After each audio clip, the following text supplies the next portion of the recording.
두 번째로는 그것이, 그 유혹이 사라지지 않는다면 이제 여러분들이 해야 될 것은, 여러분 마지막 십계명 중에 나는 내가 믿는 대로, 심는 대로 거둔다는 말, 그것처럼 여러분 마음판에 무엇을 심는지 여러분 스스로 생각해야 합니다. 여러분 한번 생각해 보십시오. 여러분 마음에 심는 대로 거둔다는 뜻이 무엇입니까? 그 말은 24시간 동안 당신은 어떤 생각을 하고 사십니까? 여러분 마음에 늘 생각하고 염려, 걱정, 근심 그 하는 일들이 무엇입니까? 여러분 24시간 동안에 여러분 마음을 차지하고 있는 것이 기쁨과 감사가 더 큽니까? 아니면 이 일 저 일로 인한 염려와 두려움과 근심, 걱정이 더 많습니까? 심는 대로 거둡니다. 예. 여러분 하루 동안에 예수 그리스도를 얼마만큼 묵상하십니까? 그분과 더불어서 얼마만큼 여러분의 일을 행하십니까? 일할 때와 기도할 때 아닙니다. 일 자체가 하나님의 소명입니다.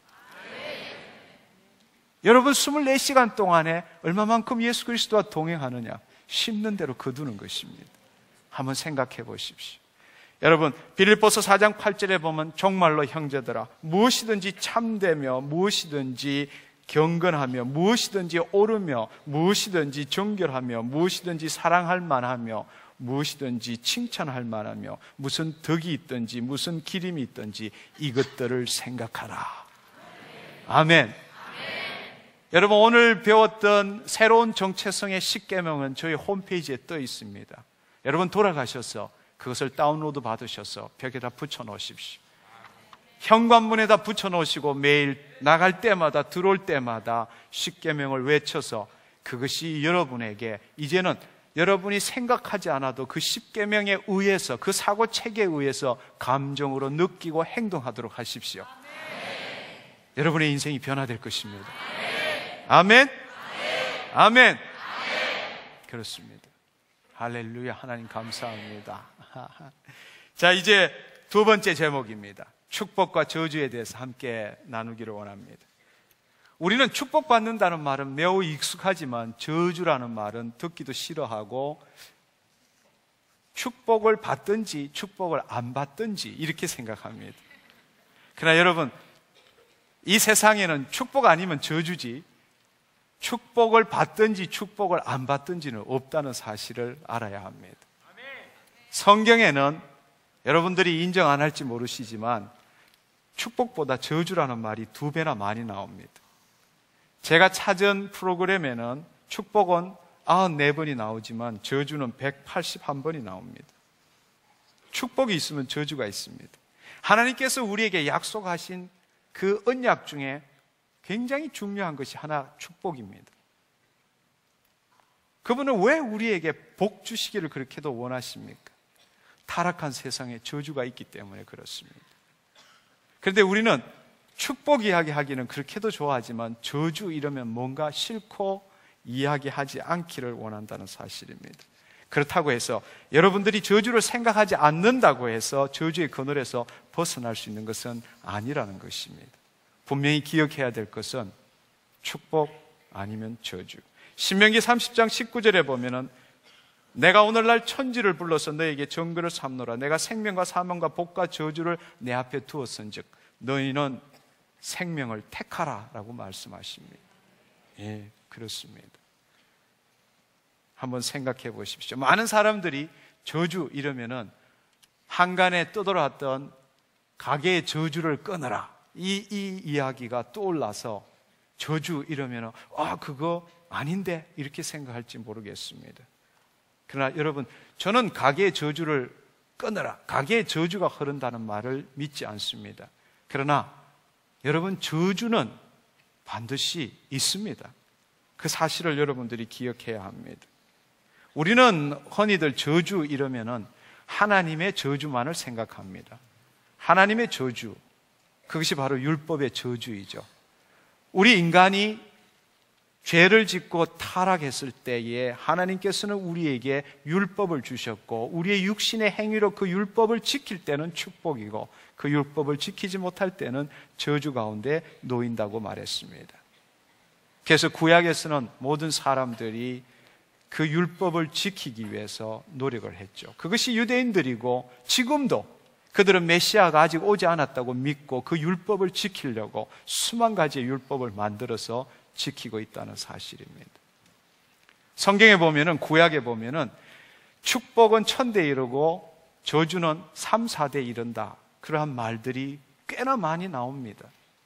그러나 그럼에도 불구하고 가계의 저주가 세대간을 통해서 흐른다, 그 말은 오늘날 신약의 새 언약에서는 옳지 않은 이야기입니다. 여러분, 우리가 이렇게 한번 생각해 보면 좋을 것 같습니다. 정말 우리가 잘 생각해야 되는 것은 성경 66권은 신구약으로 이루어져 있습니다. 그러나 너무나 안타까운 사실은 설교 때도 마찬가지입니다. 그 구약의 모든 것은 예수 그리스도를 향해서, 예수 그리스도를 예표하고 오실 예수 그리스도를 바라보면서 쓰여진 이스라엘의 역사인데, 너무나 많은 사람들이 그 구약의 모든 내용을 예수 그리스도의 십자가와 예수 그리스도의 말씀에 비추어 보지 않고 그 구약을 지금에 갖고 와서 그대로 적용하고 있다는 사실입니다. 그것은 옳지 않습니다. 구약의 모든 사건은 예수 그리스도를 향해 있다는 사실입니다. 우리는 구약에 살고 있는 것이 아니라 새 언약에 살고 있습니다.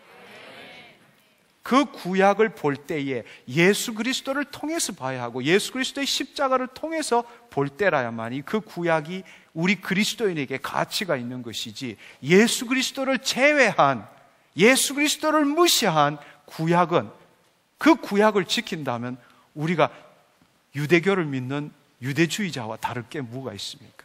한번 생각해 보십시오. 그들은 아직도 예수님 메시아가 오시지 않았다고 믿고 언젠가는 오실 메시아를 바라보며 그 구약에 있는 수많은 율법들을 지금도 지켜가고 있다는 사실입니다. 오늘 우리가 그리스도인이 되었음에도 불구하고 그 예수 그리스도의 말씀과 그 예수 그리스도의 죽으심, 그 구약의 모든 그 성경을 통해서 예수 그리스도가 예표되는 그것을 무시하고 단지 구약의 말씀만을 우리가 오늘날 현재 사건으로, 진리로 믿어버린다면 유대주의자와 틀리는 것이 뭐가 있습니까?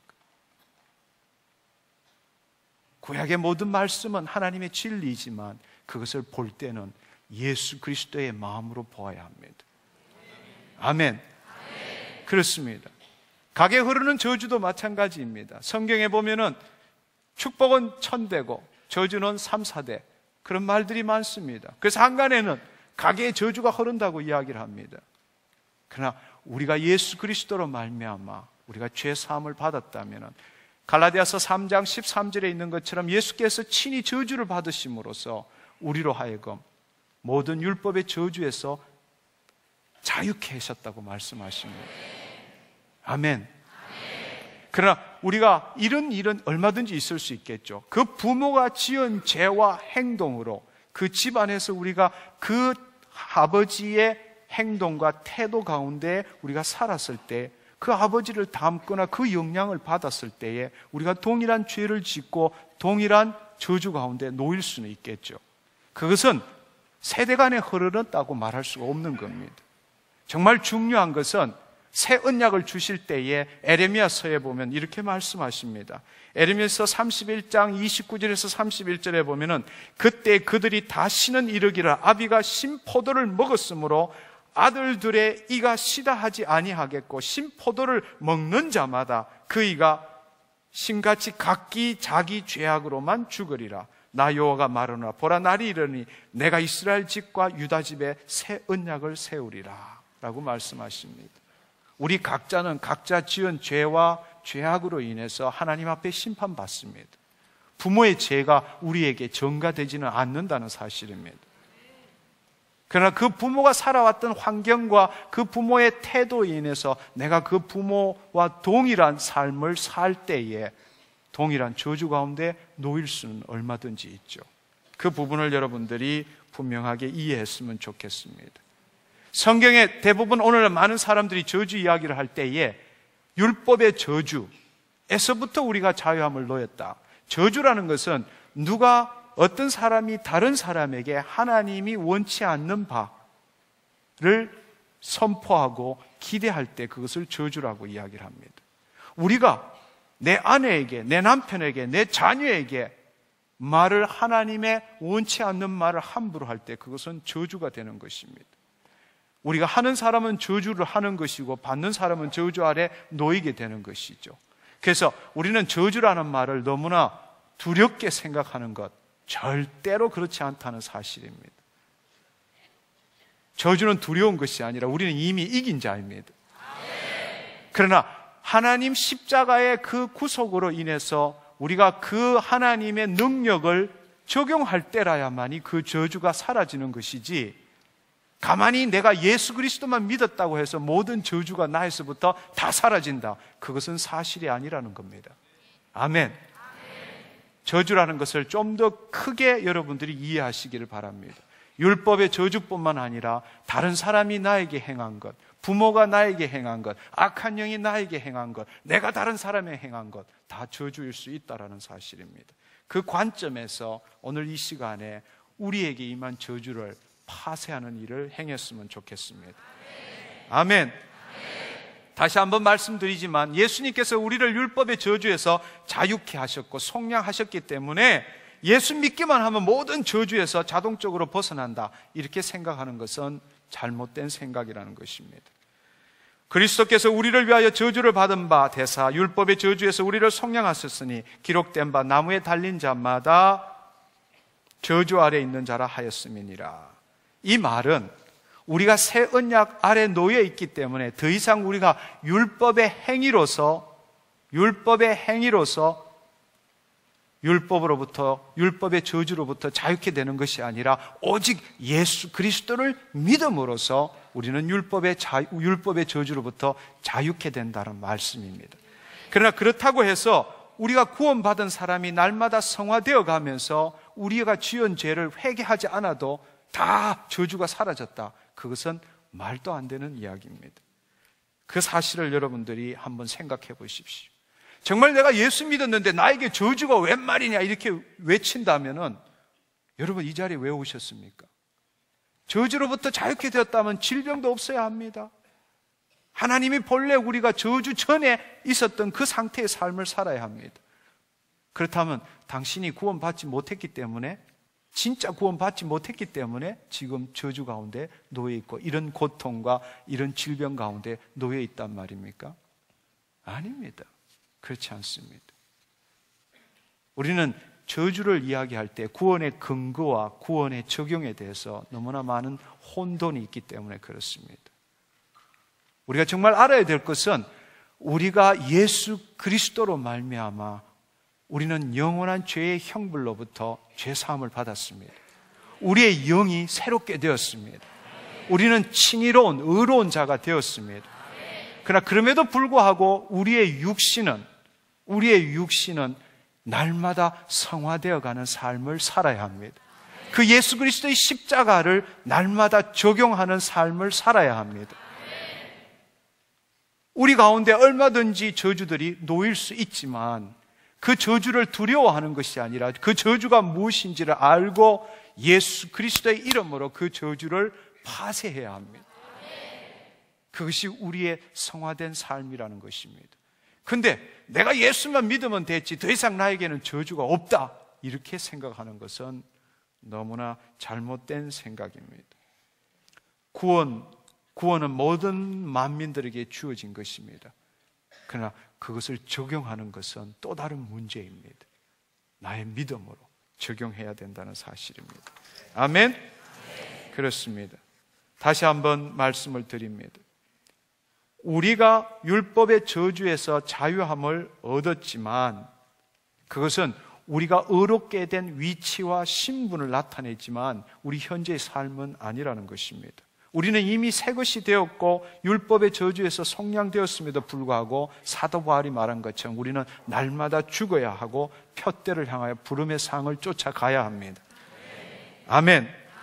우리는 이미 구원받은 그 우리의 영이 새롭게 된 그 기초 위에 바로 예수 그리스도를 살리신 이의 영이 우리 안에 있다면 죽을 몸도 살리리라 한 그 말씀처럼 우리 주위에 있는 그 저주를 예수 그리스도의 그 법적인 근거에 의해서 파쇄시키고 제거해야 한다는 사실입니다. 아멘. 여러분, 이렇게 한번 생각해 보십시오. 여러분들이 저주 이야기를 들을 때 여러분 안에 만약에 두려움이 있다면은 여러분 한번 스스로 생각해 볼 필요가 있습니다. 진짜 내가 구원받았는가? 진정한 그리스도인에게 있어서 저주는 절대로 두려운 것이 아닙니다. 왜냐하면 나는 죄 사함을 받았기 때문입니다. 우리에게 예수 그리스도가 함께 하심으로 그 저주를 파쇄하고 나 자신뿐만 아니라 이 땅을 하나님 나라로 만드는 것이 우리의 삶의 소명입니다. 아멘. 그렇습니다. 우리에게 필요한 것은 우리 안에 예수 그리스도 이름이 있다는 사실입니다. 저주라는 이야기를 듣고 두려워하지 않기를 축원합니다. 우리가 저주가 무엇인지를 알 때만이 그 저주를 파쇄할 수 있습니다. 여러분의 삶에 이것을 한번 들어보십시오. 그리고 지금 제가 한 10가지 정도를 여러분 앞에 이야기를 하겠습니다. 이런 일들은 살다 보면 얼마든지 있을 수 있습니다. 그러나 이러한 일들이 여러분에게 자주 일어나거나 여러 가지가 일어난다면은 어떤 면으로 여러분의 삶 가운데 저주가 있다는 것을 생각해 볼 필요가 있습니다. 정신적인 질병이나 혹은 감정적인 질병, 반복되거나 지속적인 만성 질병, 원인도 모르고 고칠 수 없는 병, 불임증이나 유산의 경량, 기타 부인병, 또 가정 내의 혼의 정사, 기타 원인으로 한 결혼의 붕괴, 이혼, 별거, 연속적인 가정 불화, 형제 간에도 이런 일들이 일어나는 것, 지속적인 가난과 재정 적자, 몇 달 사이에 계속적으로 일어나는 자동차 사고, 낙상, 갑작스러운 사고들, 가족 중에 사고사, 인공유산, 자연유산, 자살자, 비명횡사자, 요절자가 있는 것, 악몽이나 불면증으로 시달리거나 가끔 정신이 몽롱하거나 혼미한 것, 갖가지 중독증, 과소비, 폭발적인 분노, 폭력, 거식증, 또 부모와 동일한 질병들, 나쁜 성격들, 가족 중에 무당, 박수, 점쟁이, 이단 혹은 종교적인 광신자, 배교에 빠진 자, 스스로 사교 및 주술에 참여한 적이 없음에도 불구하고 신비한 힘과 현상을 경험하는 자. 인생에 있어서 이런 일들은 얼마든지 일어날 수 있습니다. 그러나 이러한 일들이 복합적으로 여러 개가 여러분에게 일어나거나 어떤 단시간 내에 이런 일들이 계속적으로 일어난다면 여러분 삶 가운데에 어떤 저주가 임했다라고도 볼 수 있다는 사실입니다. 다시 한번 말씀드리지만 그것은 두려울 일이 아무것도 아닙니다. 우리 안에 예수 그리스도가 함께 하십니다. 거꾸로 이것을 몰랐기 때문에 내가 예수 믿는데 왜 이런 일이 일어날까? 그렇게만 되뇌었다면 오늘 이 시간에 예수 그리스도의 이름으로 대적하기를 축원합니다. 완전히 끝장내기를 축원합니다. 아멘. 네. 앞서도 말씀드렸지만 이런 일뿐만 아니라 사실은 우리는 살면서 어떤 면으로 보면 수많은 저주도 받았고 수많은 저주도 하면서 살았습니다. 나에게 저주가 있는지 없는지 어떻게 알 수 있는가? 아주 쉽게 알 수 있습니다. 첫 번째, 내가 다른 사람에게 무엇을 했는가? 내가 무엇을 했는가? 두 번째, 다른 사람이 나에게 무엇을 했는가? 세 번째, 우리의 가계를 따라오서 내려오는 것이 무엇인가? 이 세 가지를 조사해 보면 됩니다. 예를 들어서 내가 무엇을 했는가? 당신 우상 숭배한 적이 있습니까? 그리고 회개하지 않은 적이 있습니까? 네. 여러분이 컨버전, 개종, 다른 종교에서 기독교로 개종했습니다. 근데 당신 이름을 올려놨거나 당신이 그쪽 과거의 우상에게 결탁했던 일, 아직도 파쇄하지 않고 회개하지 않은 적이 있습니까? 그럼 당신은 여전히 그 영향력 아래 놓여 있습니다. 그렇습니다. 그 아들이나 딸을 불 가운데로 지나게 하는 자나 복술자, 기륭을 말하는 자나 요술을 하는 자나 무당이나 진언 자나 신접자나 박수나 초혼자를 너희 중에 용납하지 말라. 무릇 이런 일을 행하는 자는 여호와께서 가증히 여기시나니 이런 가증한 일로 인하여 내 하나님 여호와께서 그들을 내 앞에서 쫓아내시느니라. 예.